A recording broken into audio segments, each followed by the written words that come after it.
Hi everyone and crazy fish people. Thank you for coming back to my channel today. Today I wanted to do a tribute and a fry update on my Molly tank here, and I'm doing a tribute today to a fish that I really love that passed away about 7 weeks ago, and I really adored her, and she was really my favorite. She was one of the 5 that I first introduced into this tank when I first set the tank up.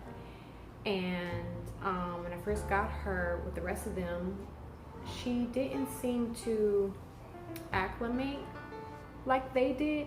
Like, she was very skittish. She would dart away really quickly. She would hide out a lot. And I mean, she would eat, but she would wait for a while, like kind of seeing if it's safe to eat or not. And she'd eat quickly and then she'd hide again. She did this for a while. I would say for about maybe 2 weeks. All the other fish that were in the aquarium were fine. They didn't have those behaviors. So I was a little bit worried, and as you guys know, I research. Research is very crucial in this hobby, and if you're not researching, you need to be. And hopefully I'll be able to share with you in the future, in some future videos, some of the things that I have learned. And I just chalked it up to a birthing or labor behavior because she was pregnant when I bought her. So doing that research, I kind of figured, well, hey, maybe she's hiding and doing these weird things because she's going into labor. And you all know that Molly's was just the next step for me because I'm obsessed with livebearers, so I had to have them. So I wasn't really sure what was really going on. So anyway, 2 weeks went in, so it was like a month in she was here, and she gave birth in the middle of the night 2 weeks later, and she gave birth to fry. I don't know how many fries she had, but I found 7 in the tank. So I ended up putting 6 into the breeder box. One of them disappeared. So I put 6 into the breeder box, and I left them in there for 4 weeks. And within that 4 weeks time, she began to change a little bit. After she had her babies, she seemed to come out more. She was swimming with the other fish. She was getting to know her tank mates. She seemed to be in much better spirits. She was eating with them. She didn't run away when I would come up to the tank to feed them or just to look at them. She didn't dart off like she used to do.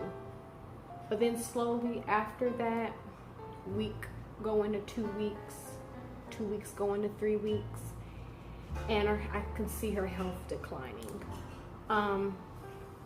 She seemed to be getting weaker. She wouldn't swim like she used to. She would swim really fast, dart, and stop as if she was taking a breath. Her spine, her back was bent, kind of like in the U shape, and her tail was also bent, like in an S shape. It was like slowly turning in that way. She was losing weight. Her head was very accentuated, like from the gill to like the mouth area, that part of the head. I mean, her head was already big because she was a big fish, but it just seemed to be more accentuated as she was getting skinnier and skinnier and skinnier. So the 4th week came with the fry in the breeder box, and I let them out. And then while doing a water change, within the end of that week, I had found her passed away in the tank when I was doing water change. And I was so distraught. I was really sad. I named her Luna, and I was just really sad. And I felt bad. I was more disappointed in myself, and I felt really bad about it. because I felt like I didn't do enough to help her, but I didn't know what was really wrong with her, so I wasn't really sure what to do about it. So yeah, I felt really, really bad, and I was disappointed in myself that I didn't do enough, but I wasn't really sure. The water parameters were fine, but I don't know. I'm just now doing this video because I've come to terms with it. It's just something that happens in the hobby, and it's just something you deal with. And when you're in the hobby, it happens. So you can't beat yourself up too much if you can't really figure it out. So I'm going to show you a tribute, and I'm also going to show you an update on the very first fry that were in this tank. And so if you got to the end of this intro, I really do appreciate you watching it. Give this video a thumbs up if you enjoyed it, and don't forget to like and comment and subscribe if you haven't already. And I will see you guys in my next video, and let's get into the tribute.